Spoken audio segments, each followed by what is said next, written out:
परीक्षा का नाम सुनते ही एक अजीब सा डर महसूस होता है ना।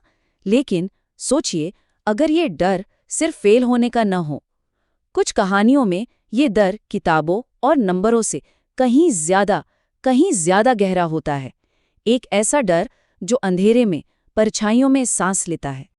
तो सोचिए, क्या हो अगर एग्जाम का प्रेशर किसी के डर की सबसे छोटी, सबसे मामूली वजह हो? क्या हो अगर असली खौफ उस एग्जाम हॉल की खामोशी में या उन दीवारों के पीछे छुपा हो जहां कोई अकेला बैठकर बस पास होने की दुआ कर रहा हो? खौफ कभी दरवाजा खटखटाकर नहीं आता। नहीं, वो तो धीरे धीरे रूह में उतरता है, एक अजीब सी ठंडक की तरह, एक बेचैनी जो कानों में फुसफुसाती है कि कुछ बहुत ही गलत बस होने ही वाला है। तो कहानी शुरू होती है सूरज से। सूरज कानपुर का एक बहुत ही होनहार छात्र था। मतलब उसकी दुनिया थी ही क्या, बस किताबें और आने वाले 12th के एग्जाम्स।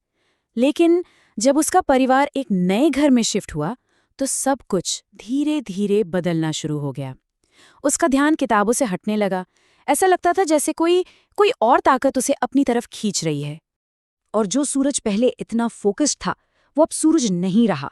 चिड़चिड़ा, खामोश, हमेशा गुमसुम। एक दिन उसने हिम्मत करके अपने मामा से कहा, मामा, मुझे लगता है मेरे कमरे में मैं अकेला नहीं हूँ। और ये सिर्फ कोई वहम नहीं था। ये एक ऐसा एहसास था जो उसके रगों में दौड़ रहा था। और जैसे जैसे ये एहसास बढ़ता गया, उसके नंबर और उसकी हिम्मत दोनों गिरते चले गए। अब यहाँ सूरज की कहानी चल रही थी और वहीं हजारों मील दूर एक और कहानी सांस ले रही थी।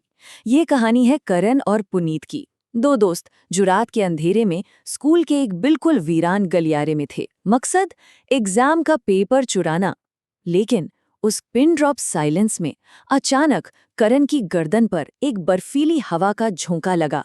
ऐसा लगा जैसे ठीक उसके पीछे खड़े होकर किसी ने धीरे से सांस छोड़ी हो। देखें, जब तक सिर्फ एहसास होता है तब तक इंसान उसे वहम मान सकता है। लेकिन जब वो एहसास आंखों के सामने शक्ल लेने लगे तो समझ जाइए, हकीकत और वहम के बीच की वो पतली सी दीवार अब गिर चुकी है। अब परछाइयां सिर्फ परछाइयां नहीं रहती, वो किसी दूसरी दुनिया से आई हुई दस्तक बन जाती हैं। वापस सूरज पर आते हैं। उसके लिए अब उसका अपना कमरा ही एक कैदखाना बन चुका था। उसे अपनी आंखों के कोनों से लोग दिखने लगे थे। बस धुंधली सी आकृतियां जो एक पल को दिखती और जैसे ही वो पूरी तरह देखने की कोशिश करता, वो अंधेरे में घुल जाती।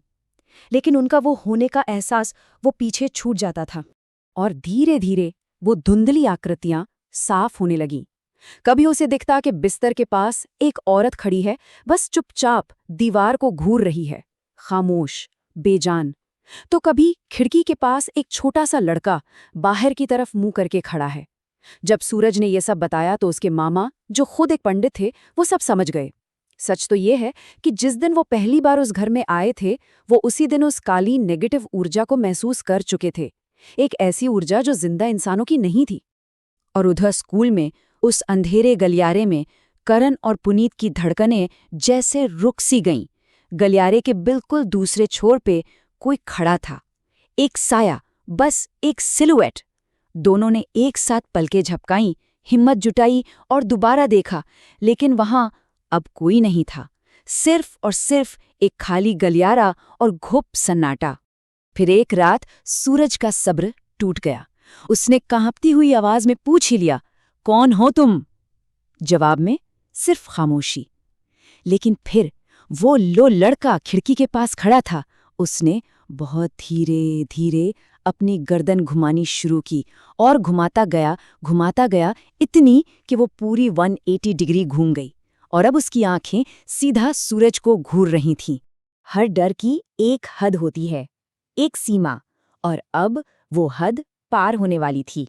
ये कहानी का वो मोड़ था जब परछाइयां सिर्फ दिखती नहीं, बल्कि हाथ बनकर पकड़ लेती हैं और कानों में आती फुसफुसाहटें चीखों में बदल जाती हैं।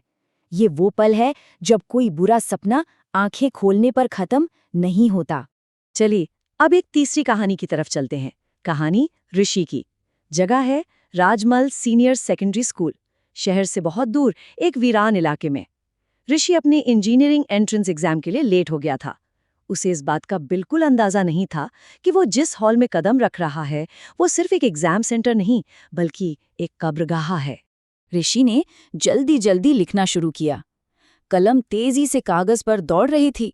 लगभग 10 मिनट गुजर गए होंगे जब उसकी नजर अपनी कलाई पर गई। उसकी घड़ी रुकी हुई थी। टाइम था 10:35। ऐसा लगा जैसे उस कमरे में वक्त जम गया था। और फिर उसने आसपास नजर घुमाई और जो देखा वो भयानक था। एक लड़का अपनी उंगली को डेस्क पर घिसे जा रहा था लगातार, तब तक जब तक कि नीचे से सफेद हड्डी नहीं दिखने लगी। एक लड़की अपना सिर बार बार डेस्क पर पटक रही थी, एक अजीब सी लय में। कोई अपने बाल नोचकर चबा रहा था तो कोई अपनी ही खाल को खुरच रहा था। और इस सब के बीच जो एग्जामिनर थी, वो टीचर, वो बस खामोशी से मुस्कुरा रही थी। फिर अचानक उस टीचर की मुस्कुराहट गायब हुई। उसकी आंखें पूरी तरह सफेद हो गईं, जैसे उनमें जान ही न बची हो। और फिर उसने अपने ही नाखून अपने चेहरे पर गड़ा दिए और अपनी स्किन को ऐसे फाड़ने लगी जैसे वो कोई कागज हो। जलती हुई, सुलगती हुई चमड़ी वो उसे तब तक फाड़ती रही जब तक कि नीचे से सिर्फ हड्डी नजर नहीं आने लगी। ठीक उसी पल, यहां से मीलों दूर, सूरज के कमरे का फर्श किसी पानी की तरह पिघलने लगा था। वो लड़का और औरत, उनके साथ साथ और भी कई साए अब जमीन से बाहर उभर रहे थे। उनके बेजान लंबे लंबे हाथ सूरज को पकड़कर नीचे उस अंधेरे में खींच रहे थे और उसकी चीखें उन्हीं दीवारों में कहीं दफन होकर रह गईं। देखिए, हर खौफ के पीछे कोई न कोई दर्द छिपा होता है। हर साये के पीछे एक अनसुनी कहानी, एक ऐसी ट्रेजेडी जिसका दाग शायद वक्त भी कभी नहीं धो पाता। मामला है जीएसएम पब्लिक स्कूल नैनीताल का। यहाँ की नई साइंस टीचर रंजना, उनकी लाश स्टाफ रूम में मिली।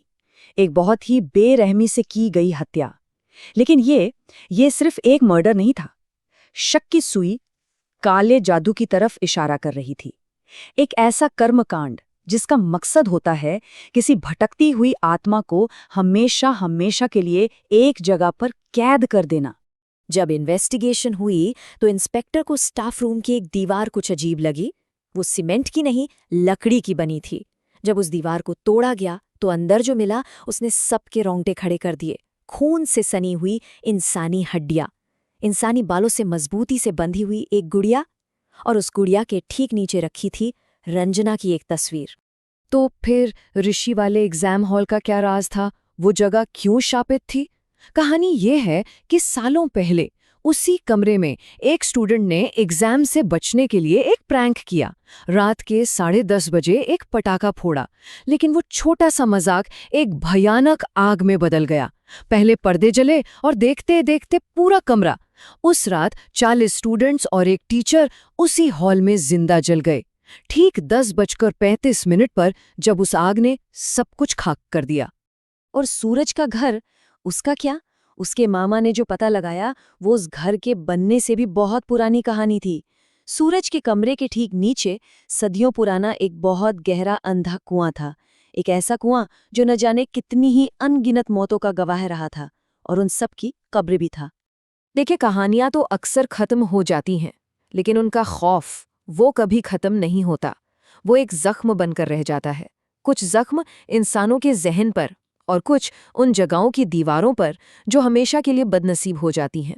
हाँ, सूरज को उस घर से बचा लिया गया, लेकिन सवाल ये है कि क्या वो सच में बच पाया? एक हफ्ता वो अस्पताल में रहा, उसके फाइनल एग्जाम्स छूट गए, पर यह सबसे बड़ा नुकसान नहीं था। सबसे बड़ा नुकसान ये है कि आज भी सूरज रात होते ही अपनी किताबें बंद कर देता है। हर इम्तिहान का नाम उसे उसी अंधेरे कमरे में वापस खींच ले जाता है जहां उसने फर्श को पिघलते हुए देखा था। जीएसएम स्कूल का वो स्टाफ रूम हमेशा के लिए सील कर दिया गया, लेकिन लोग कहते हैं आज भी उस बंद दरवाजे के पीछे से एक औरत के रोने की आवाजें आती हैं। पुनीत और करण उस रात के बाद इतने डर गए कि उन्होंने स्कूल ही छोड़ दिया। और ऋषि, उसे तो बाद में पता चला कि जिस कमरे में बैठकर उसमें एग्जाम दिया, वो कमरा तो उस आग वाले हादसे के बाद से सालों से बंद पड़ा था। तो सवाल यही है कि जब कोई जगह किसी भयानक ट्रेजेडी की गवाह बनती है, तो क्या उस जगह की चीखें कभी सच में खामोश होती हैं, या फिर वो हमेशा के लिए उन्हीं दीवारों में कैद होकर गूंजती रहती हैं।